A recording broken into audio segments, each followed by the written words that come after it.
Out in the frozen woods, a wild dog once feared by all stood silently, not to fight, not to flee, but to ask for help.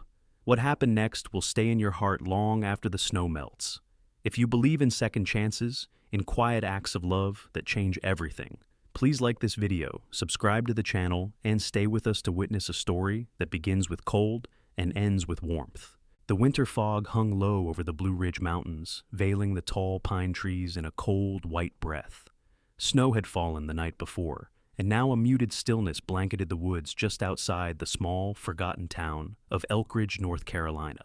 The sky was a pale gray, heavy with clouds that pressed down on the earth like a sigh.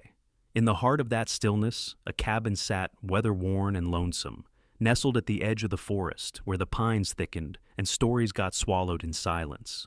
Eli Mercer stood on the splintered porch of his cabin, cradling a steaming mug of black coffee. He was a man in his mid-50s, lean but strong, with hands calloused from years of splitting wood and a beard salted by time. His eyes, steel blue and tired, rarely looked up these days, as if the weight of memory had bent his gaze downward. Once a firefighter in Asheville, Eli had retreated into the mountains after losing his wife, Caroline, to a sudden aneurysm 5 winters ago. Since then, he had become something of a ghost in the community, known only by the occasional hunter or postal worker who delivered supplies once a month. He didn't mind. He had made peace with solitude, or so he thought. That morning, something felt off. The birds, usually quick to flutter between the branches, were silent. The wind had paused and the fog felt too thick, too still. Eli scanned the tree line, and that's when he saw it. At the edge of the woods, just where the frost-kissed field gave way to pine shadows, stood a dog-no. Not just a dog. A massive German shepherd, its coat mottled with dirt, ice, and patches of missing fur that exposed old scars. Its ears were high, alert, yet its stance was not aggressive. It didn't growl, didn't bark. It simply stood there, still as stone, its amber eyes locked onto Eli like it had been waiting. The dog looked wild. Not from lack of care, but from too much of the world, and it wasn't trembling or fearful. It was deliberate. Eli set the mug down on the railing, every instinct in his body telling him to go back inside, grab the rifle mounted above the fireplace. But something in the dog's eyes stopped him. There was no malice, only something he couldn't quite name. Urgency, perhaps. Need. It was as if the creature had sought him out for a reason. He stepped forward once, then again, boot crunching against the frozen ground. The dog didn't move, didn't flee. It held his gaze then, with surprising grace, turned into the woods. It didn't run, it walked, and Eli followed. He didn't know why. Maybe it was loneliness, maybe it was instinct. Maybe it was the part of him that still remembered how it felt to rush into burning buildings, to save what could still be saved. Whatever the reason, he zipped his flannel coat, grabbed a flashlight, and stepped into the forest's breath. Meanwhile, across town, the sun had just begun to rise behind the rooftops of Elkridge. On the second floor of a weathered white duplex, a young girl was coloring furiously at her desk. Her name was Sophie Lyle, a 10-year-old with curious hazel eyes and a cascade of curly chestnut hair that she rarely combed unless her mother insisted. Sophie was bright, sensitive, and a little too imaginative for the liking of her pragmatic parents, especially her father, Daniel, who worked construction and didn't care much for nonsense. Sophie had always been drawn to the man in the woods. She didn't know his name, but she had seen him from afar. Once when she and her parents drove by the forest road, another time when she wandered too far during a picnic last summer. He looked sad, she remembered, but strong in a way that made her heart ache. Today she was drawing again. Her crayons moved with purpose, guided by something she couldn't explain. The paper showed a man tall, tired, with a thick coat and kind eyes, holding a small dog wrapped in cloth. Behind him, a shadowy figure of a larger dog stood watch in the trees. Sophie didn't understand why she drew it. She'd never seen it before. But when she looked at the drawing, it felt true. She tore the page carefully from her sketchbook, rolled it gently, and tied it with string. Then, as quietly as possible, she snuck out of her room, slipping her coat on like a second skin. Her boots barely made a sound on the stairwell. She knew the way to the cabin. It wasn't far, not if she stayed quiet, not if she didn't get caught. Back in the forest, Eli was moving slowly, keeping his eyes on the ground, noting the path the dog was carving. The deeper they went, the darker the woods became. The fog seemed to thicken, muffling sound. The only noise was the crunch of his boots and the almost soundless motion of the dog ahead, silent as a memory, swift as regret. It never turned fully to look at him, only glanced back over its shoulder from time to time, as if to be sure he was still there. And he was. His breath hung in the air, ghost-like. The cold bit through his gloves, but he didn't stop. The further they walked, the more certain he became that this was not a random encounter. The dog had chosen him. The thought made him uneasy. Eli had followed leads before, into burning attics, collapsed stairwells, narrow windows of time, but never like this. Never through snow and fog, never following a creature that should have disappeared the moment it saw him. This wasn't instinct, this was deliberate. Suddenly the dog stopped, dead still. Eli slowed, his flashlight scanning the underbrush ahead. But the dog made no move, no sound. Then it looked back again. Not just to check, to ask. The message was silent, but unmistakable. Come with me. And Eli took a final step into the unknown. The forest deepened with every step, the trees closing in like sentinels guarding some forgotten truth. Eli followed the dog, now more than a shadow, less than a ghost, his breath turning to smoke in the air, each inhale cold enough to bite the lungs. The morning light barely filtered through the pine canopy now, and the only sound was the faint, rhythmic crunch of his boots over brittle frost. He didn't know how long they had been walking. Time folded in strange ways in these woods. The dog never looked back again, only pressed forward with a quiet certainty, like a creature following memory instead of trail. Eli had started to notice the signs: disturbed snow, broken brush, a few drops of something dark smudged across a tree's bark, faint but fresh. The path was narrowing, leading to a place that seemed untouched for years, and yet something recent hung in the air. When the dog finally stopped, it did so at the edge of a narrow ravine, the earth dipping into a shallow hollow, flanked by jagged rocks and wind-bent pines. And there, half buried in the snow, was the bundle. Eli's heart sank. A small body lay curled against the base of a fallen log, its fur dark and matted, stiff with frost. A pup, a German shepherd like the adult, but younger, thinner, ribs pressing up through patchy fur. It didn't move, not even a twitch. For a second, Eli thought it was already too late, but then he knelt beside it, brushing a hand lightly across the fragile frame, and felt it. A breath. So shallow, it might have been mistaken for a trick of wind. But it was there, alive, barely. The larger dog, still unnamed but now unmistakably purposeful, sat down on a nearby slope, panting softly. Its flanks moved with effort. There were old wounds along its back, one long scar across its left side, another near its haunches, and though its eyes had the weight of a lifetime spent surviving, there was fear in them now. Not for itself, for the pup. Eli took a breath, tried to still the adrenaline pounding in his chest. He looked from the pup to the dog, and something settled in his gut. This wasn't coincidence. This dog hadn't stumbled upon him. It had chosen him, dragged him here through fog and silence because something in its wild heart had whispered, "He can help." He shrugged off his coat, wrapping it tightly around the pup. The warmth of his body would have to do for now. The pup was limp in his arms, its eyes shut, its legs curled tight like it had given up long ago. Eli stood, lifting the small creature against his chest. "Okay, little one," he murmured. "You're not done yet." The adult dog rose to its feet, watching with intense focus. But it didn't growl. It didn't charge.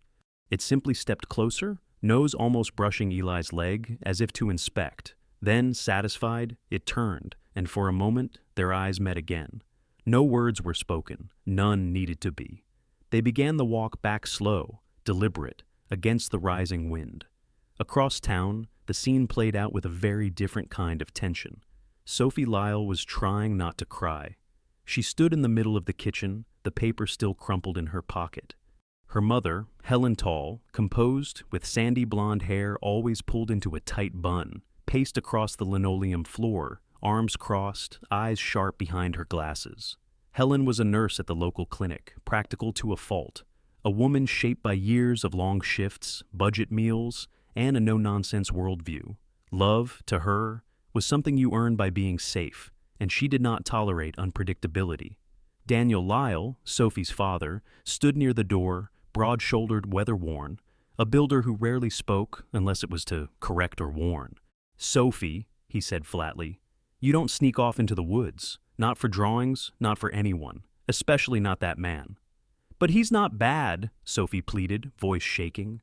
"I just wanted to leave him something nice. I think he's lonely." "That's not your place to fix," Helen snapped, more out of fear than anger. "He's a stranger. He lives out there alone for a reason. You don't know what he's capable of." Sophie lowered her eyes, tears brimming. "But the picture? It just came to me, like I had to draw it, like it was true." That sentence hung awkwardly in the air, echoing through the room in a way none of them knew how to answer.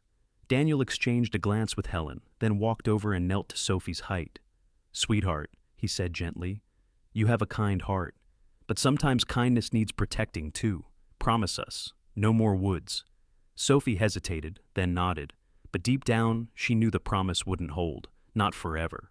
Back in the forest, Eli's steps slowed as he emerged from the deeper brush. The sun was sinking lower, bleeding pale gold across the snow.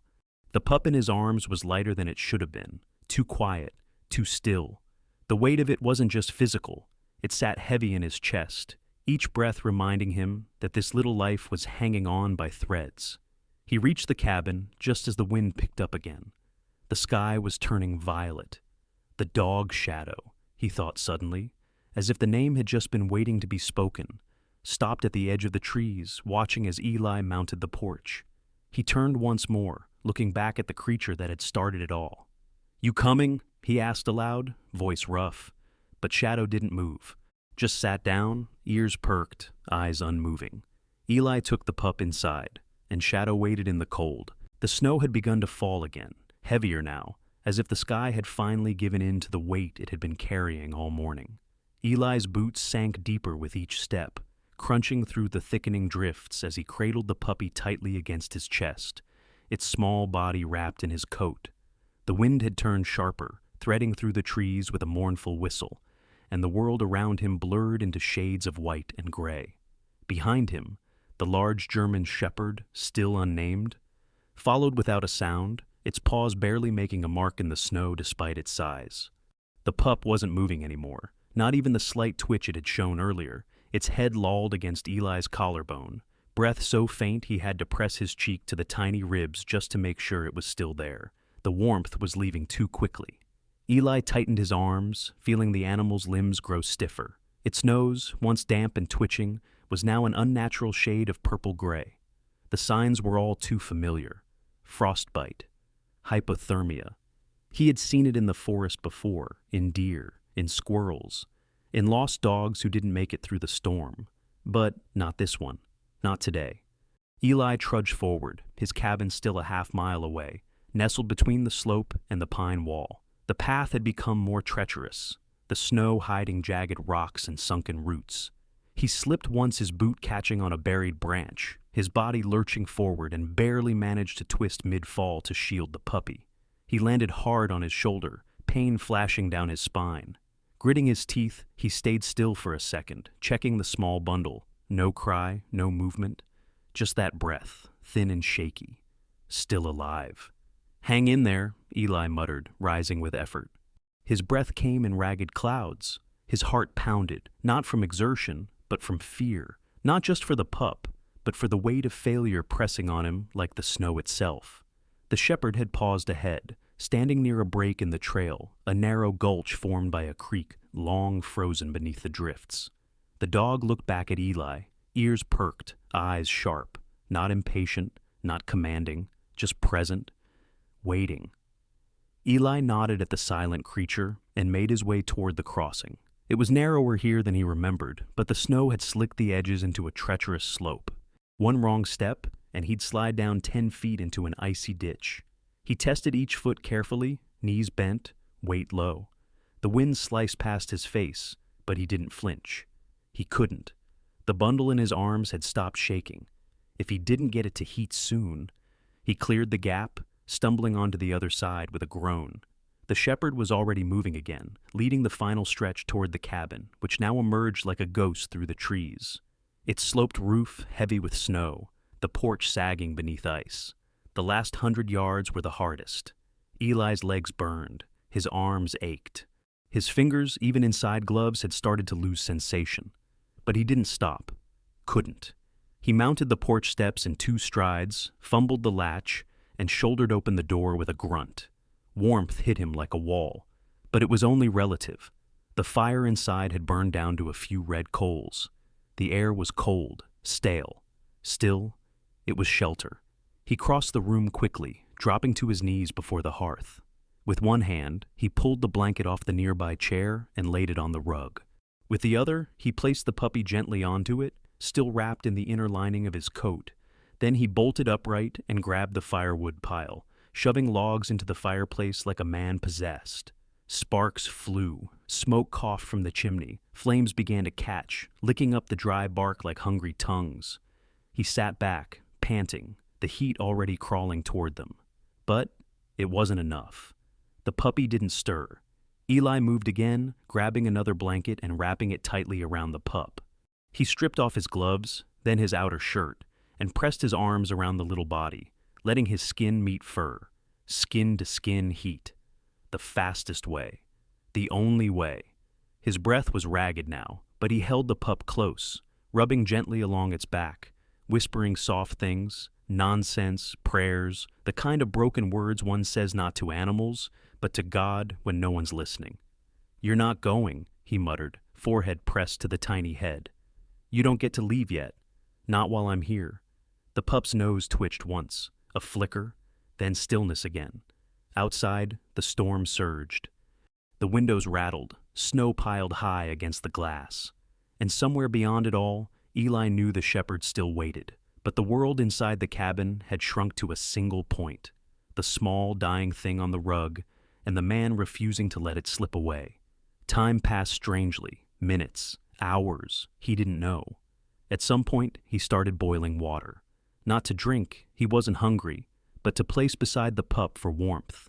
He filled a ceramic jar with hot water, rolled it in cloth, and tucked it near the dog's side. Then he sat again, this time beside the fire, watching the slow rise and fall of the small chest.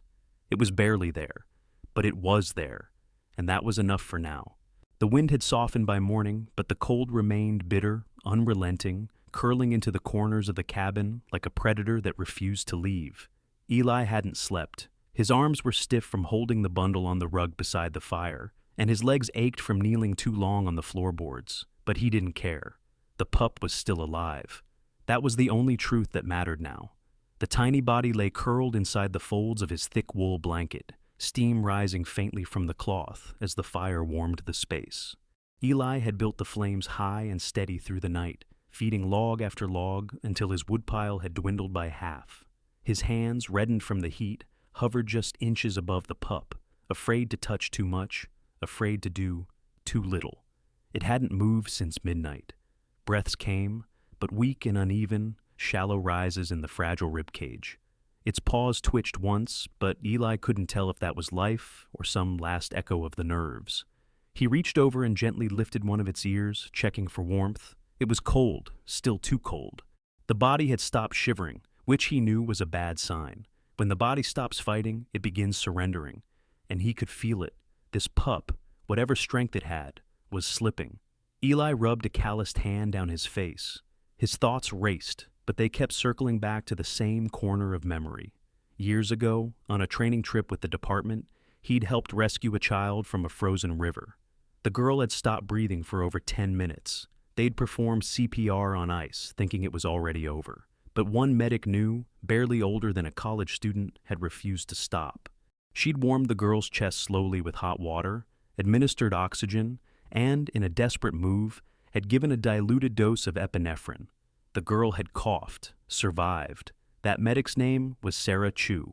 Eli had never forgotten her. Slight, wiry, with bright almond eyes behind 2 large glasses and a quiet intensity that could outmatch any veteran. She'd grown up with nothing, survived a house fire as a teen, and devoted her life to saving lives after that. Her courage had humbled him. "You try everything," she'd once told him, Because living things want to live. Sometimes they just need permission. Eli rose slowly and walked to his emergency kit. He had kept the adrenaline for years. It wasn't meant for animals, wasn't meant for this situation. But Sarah's words burned in his memory. He pulled the small glass vial from the kit, his hands steady despite the fatigue. It wasn't ideal. He didn't know the exact dosage for something so small, but too late was worse than too much. He knelt by the pup and uncapped the needle. "All right, little one," he murmured. "If you've got anything left in you, now's the time." He inserted the needle carefully into the flank, just under the skin, and pressed the plunger slowly. Then he pulled back, held his breath, and waited. 5 seconds. Nothing. 10. The wind rattled the cabin window. 15. Then the pup twitched. A soft, guttural whimper rose from its throat. Its chest hitched, a deeper breath than before, then another. Not steady, but stronger. Its paws curled faintly. Its nose twitched. Eli let out a breath so sharp he nearly fell back. "That's it. You're in there." His voice cracked. "Don't you dare leave now." Outside, the clouds had begun to break, pale sunlight filtering through the treetops. Snow still blanketed the clearing, untouched and thick, the kind that swallowed footsteps whole. Sophie stood just at the edge of the woods, bundled in a red wool coat far too big for her, boots nearly lost beneath the drifts. She had snuck out early before her parents woke, carrying nothing but the new drawing and a thermos of tea tucked in her coat. She didn't approach the door. She just crouched behind a thicket of snow-laced shrubs, peering through the small gap in the curtainless window. And she saw him, the man from her dreams, her sketches, kneeling by the fire, his head bowed low, his hand stroking the back of a tiny, still creature wrapped in blankets. His lips moved. She couldn't hear what he was saying, but the fire cast his silhouette onto the wall, warm, soft, full of pain and tenderness. The dog was real. So was the fire. So was the hope. Sophie pulled out her drawing again. In it, she had drawn the man and the pup. But this time, the large dog stood inside the doorway, its body half in shadow, half in flame. She had drawn a second light, a soft golden hue, coming from the pup's chest, as if it were glowing. She didn't know why she'd drawn it that way. She just knew it was right. Back inside, Eli gently lifted the pup into his arms, pressing it against his chest again. Not for warmth now, but for comfort. "You made it through the night," he whispered. "Let's see if we can make it through the day." He set the pup near the fire again, refilled the hot water jar, and placed it beside the blanket. Then he sat down, back resting against the wall, exhaustion finally settling into his bones. But it wasn't the same kind of exhaustion as before. It wasn't defeat. It was relief. And behind the cabin, just beyond the tree line, the shepherd stood again, watching. The morning broke quiet and still. The snowfall finally ceased, leaving behind a world muted under thick white. The cabin sat nestled like a forgotten relic in the clearing, smoke curling lazily from its chimney. Inside, the warmth of the fire lingered, mingling with the faint scent of pine wood and wool. Eli sat by the hearth, his back stiff, but his heart a little lighter. The pup was breathing more evenly now, curled like a comma beneath layers of blankets and resting its head against the edge of an old flannel shirt. The worst of the night had passed. He didn't let himself call it victory, but it was something like grace. He sipped coffee that had long gone cold and watched the flames shift with the rhythm of his thoughts.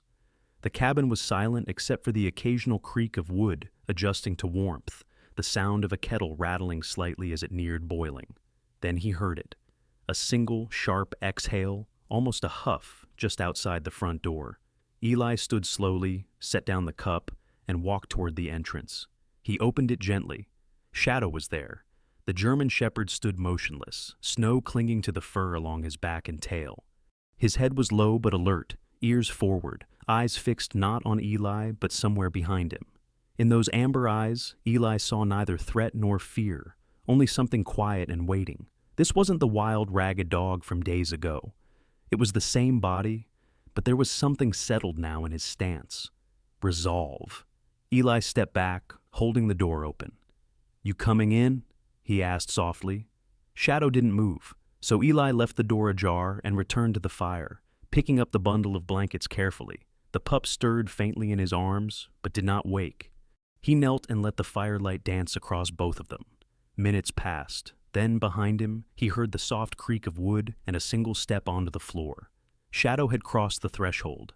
He stood at the edge of the room, tense, massive, not fully inside, but no longer outside either. His nose lifted, nostrils flaring as he caught the scent of his pup. His tail did not wag, nor did he approach immediately. He simply looked. Eli didn't speak. He set the pup down near the warmth again and sat beside it, his posture relaxed, eyes focused on the fire instead of the dog. After several moments, Shadow stepped forward, cautious, slow. He came to stand near the bundle, nose hovering just inches above the pup. Then, with infinite gentleness, he sniffed it, his ears twitching with some inner tremble Eli could feel in the room's silence.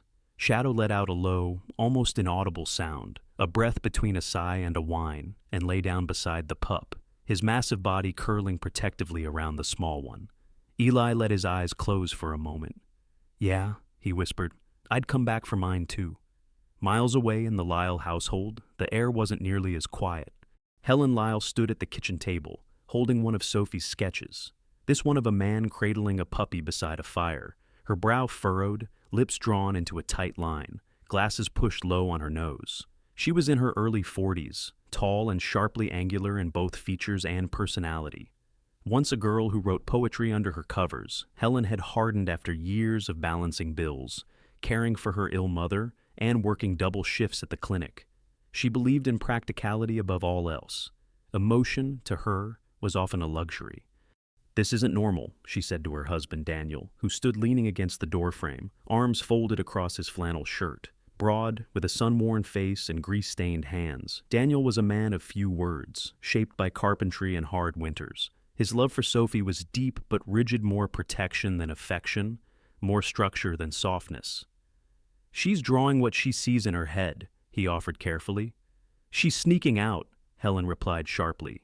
"She's fixated, and all her drawings are about that man, that dog. She doesn't even know them."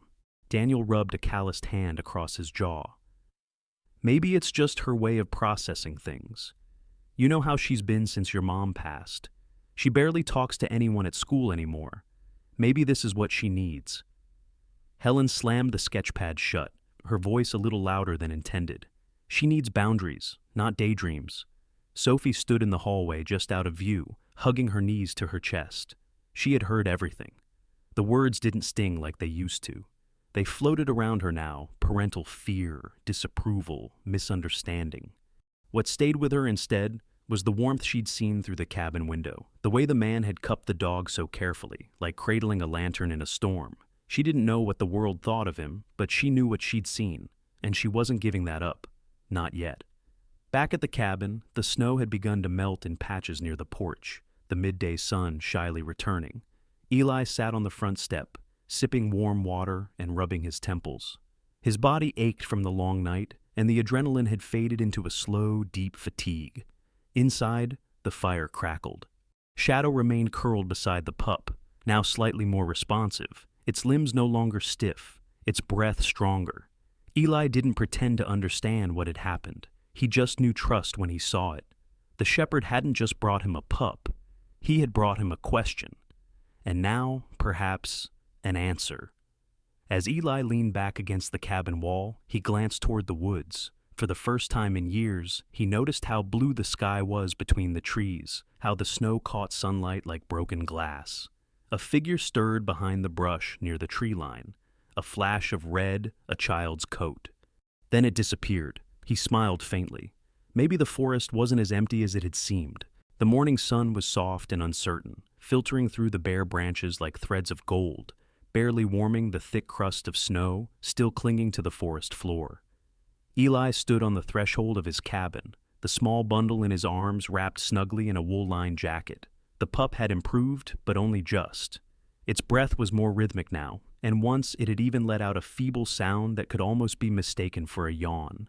But the glow of life was still faint, as if it flickered like a candle in a draft. Shadow stood 10 feet ahead, just past the porch, his paws planted firmly on the snow-packed trail that led back toward the forest. He was still, but every line of his body hummed with tension, his ears alert, tail held low but not limp, head turned slightly to watch Eli without meeting his gaze.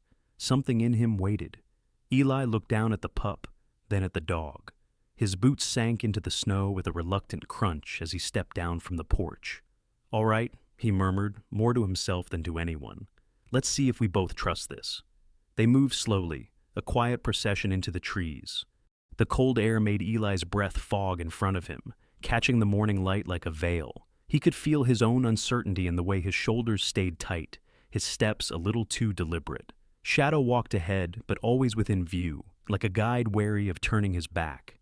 The path was familiar now. He recognized the hollow in the earth where he had nearly slipped days ago, the broken branch that still leaned like a bent arm against the snowbank. But everything looked different, transformed by the simple fact that this time he was going back not to find, but to give back.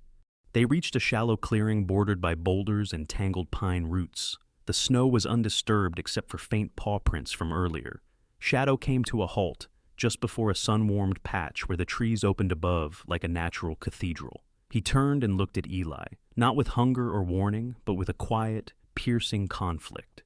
Eli crouched down, adjusting the jacket that wrapped the pup. The pup stirred slightly, a faint twitch of its back leg. Eli exhaled, slow and unsteady. "You're a brave little thing," he whispered. "Time to go home." He laid the bundle gently on the snow, still wrapped, still close enough to his knees that his body instinctively shielded it. Then he stood and took a step back, and waited.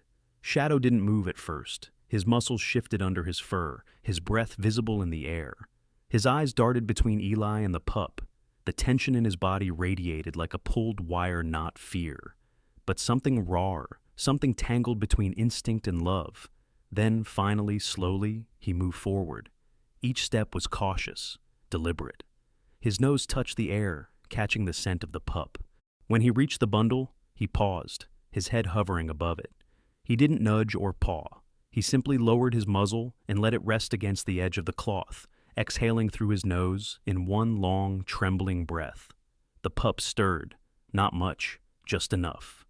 A faint sound, a broken whimper, muffled by fabric. Shadow responded with a low whine, almost a moan, and nudged the pup softly with his nose. There was no aggression, no panic, just something achingly tender. Eli's heart clenched. This wasn't an exchange, it was a reunion, and in that moment, man and dog locked eyes. It lasted no more than 3 seconds, but in those seconds, something wordless passed between them. Shadow's golden gaze was wide, uncertain, and shimmering with something Eli could only name as grief. Or maybe grace. Eli didn't blink. He didn't move. He just stood there and offered whatever calm he had left. And then Shadow did something Eli didn't expect. He stepped back. Only slightly. He gave Eli room, permission. Eli dropped to one knee, placing a hand gently on the pup's side through the jacket. He looked up at Shadow and whispered, "It's not just yours anymore. I think it's ours." Shadow didn't reply, but he didn't protest either. They remained in that clearing for a long while. Eli, Shadow, and the pup, surrounded by nothing but trees, frost, and silence. The snow under them had begun to melt just a little from the rising sun, creating small, glistening pools like silver coins pressed into the ground. Eli leaned back on his heels and stretched his legs, his body tired, but somehow still.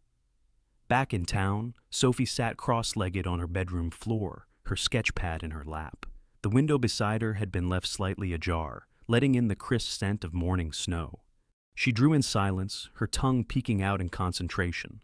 Her latest drawing was slower, more detailed, a clearing in the forest, a large dog standing over a smaller one, and behind them, the shape of a man not watching, but witnessing.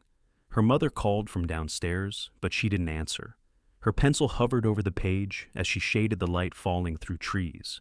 She didn't know where the image came from. She just knew it was happening. At the Lyle family breakfast table, tensions simmered.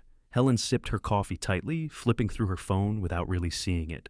Daniel buttered toast with the precision of a man avoiding conversation. They hadn't talked about Sophie sneaking out again, but the air was thick with everything they weren't saying. Helen glanced up. "She's not drawing cartoons anymore," she muttered. "It's people, faces, places." Daniel paused. "You think that's bad?" Helen didn't answer. Back in the forest, Eli finally rose and dusted snow from his pants. The pup had fallen asleep again, pressed close to Shadow's side. Shadow didn't seem eager to move either. He lay with his head resting lightly over the bundle, his eyes closed but ears flicking every so often at distant sounds. Eli didn't want to break the moment, but he also knew the cold wouldn't wait. He approached slowly, crouched down, and whispered, "We should go back. Cabin's warm, and the kid still needs healing." Shadow didn't move. Then, slowly, he lifted his head, stood, and, after one last pause, let Eli gather the pup once more.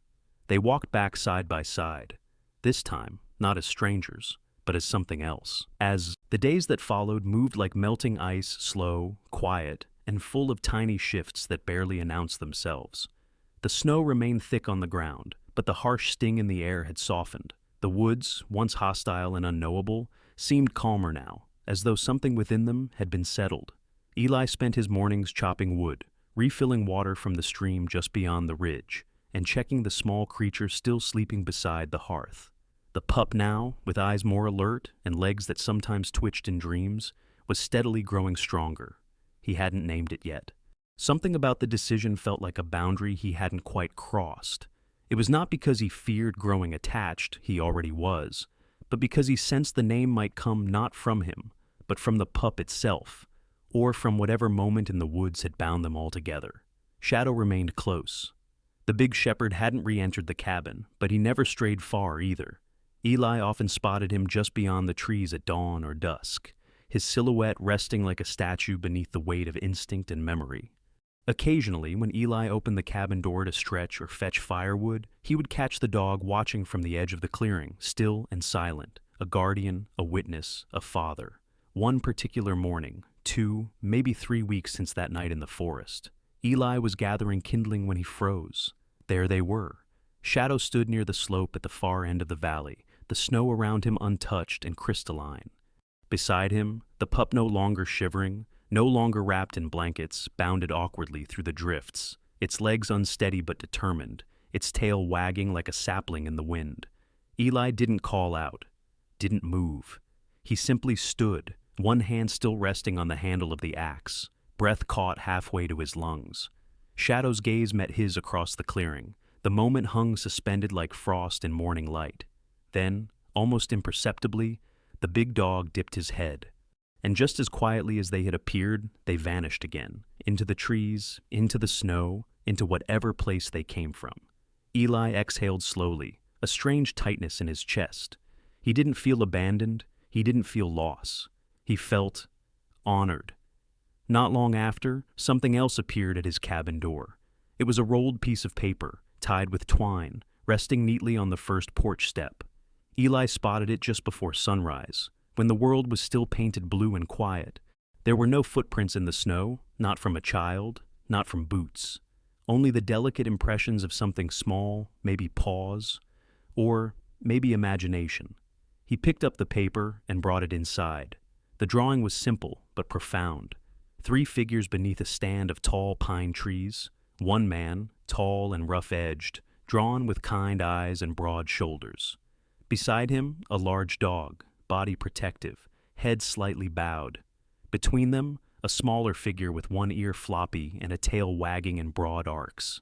A family. At the bottom, in neat cursive far, too elegant for a child, which made him suspect help from a careful hand, it read, "They didn't have to belong to each other, to be meant for each other." He sat down at the table, the fire behind him cracking gently, and traced his finger along the edge of the sketch.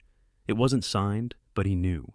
He'd seen her before, the small figure in the red coat who lingered just past the tree line, the one who had watched him through the window weeks ago. Sophie. He didn't know much about her, only what he remembered from years ago when her family first moved in, the way her father waved politely but firmly whenever they passed on the road, the way her mother averted her eyes and kept her daughter close. But the drawing spoke for the girl better than words ever could. She had seen something true, and that truth had reached him. That afternoon, Eli set to work on something he hadn't done in years. He gathered old cedar branches from the woodpile and set up a small bench beside the cabin wall. With a few hand tools, some worn sandpaper, and an hour of careful work, he shaped the first piece of something new, a small wooden sign. He wasn't sure what it would say yet, but he was sure who it was for. Across town, Sophie sat on the floor of her bedroom, her hands still speckled with pencil dust. Her mother had found her the night before sneaking back inside. They had exchanged words, some soft, some sharp. But Helen hadn't thrown away the drawing. She had held it for a long time, fingers tightening and loosening along its edge, eyes unreadable. Then, quietly, she handed it back to Sophie without a word. Sophie took that as permission. Her father, Daniel, hadn't spoken much either. He had looked at her sketch pad with a kind of distant sorrow, as though remembering something he had once loved and long since buried. She hoped they understood. Maybe not now, but soon. That night, she dreamed of the forest again, of firelight on fir, of footsteps that didn't leave marks in the snow. Back at the cabin, dusk was falling. Eli leaned against the porch post, the wood sign beside him waiting for its words. He hadn't seen Shadow again, or the pup, but he didn't expect to. What they had needed from him was already done, and yet he knew they'd be back, not for help, but maybe, just maybe, for company. The sky that night was impossibly clear. The kind of deep indigo that only comes after a long storm has emptied the world of noise. The stars, sharp and ancient, scattered themselves above the cabin like a map no man could ever truly read. A full moon had risen over the pines, casting silver across the snow-covered forest, each tree standing tall and still, like sentries made of shadow and light. Inside the cabin, the fire had dwindled to a soft bed of embers, its glow pulsing faintly across the wooden floor. Eli sat at the small table, the drawing from Sophie resting beside a chipped mug of tea. His hands, calloused and cracked, cradled the edges of the paper like it was something more delicate than parchment, like it was truth itself. He had read the words on the bottom so many times they had carved themselves into his chest. They didn't have to belong to each other to be meant for each other. The pup lay nearby, curled in its usual spot by the hearth, its coat now glossy with health, its breathing deep and steady.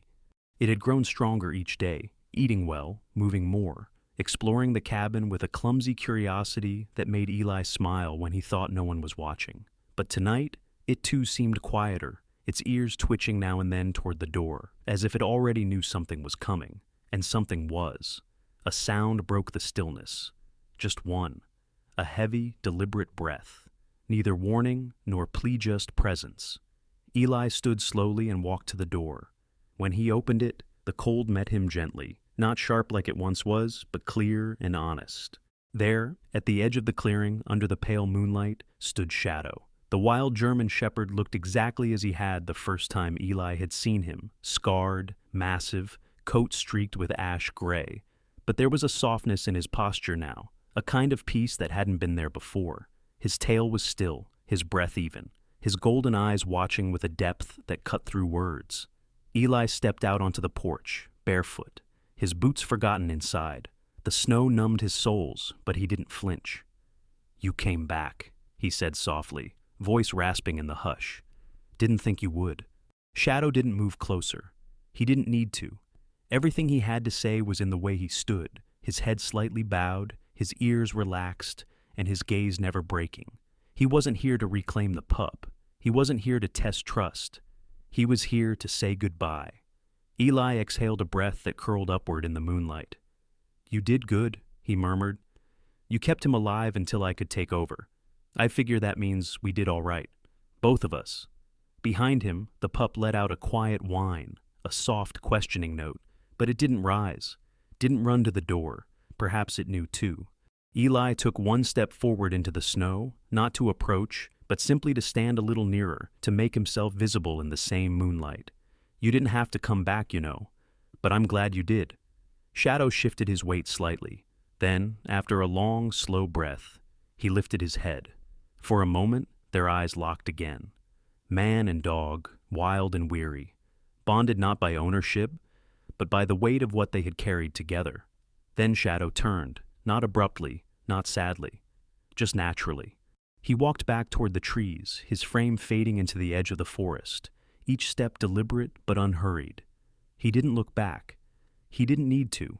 Eli stood for a long time after he was gone, the snow soaking through the cuffs of his pants, the cold wrapping around him like a coat made of memory. The moon traced long shadows across the clearing, and the pines seemed to lean closer, as if listening to something ancient echoing in the stillness. When he finally stepped back inside, the cabin felt different, not emptier but fuller, like a silence that now had meaning.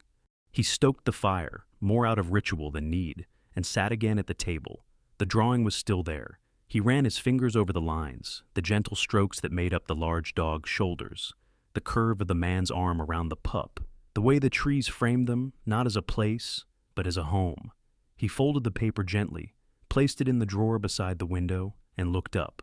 The pup had risen and now stood beside him, staring at the door, tail swaying once, then settling. Eli reached down and scratched behind its ear.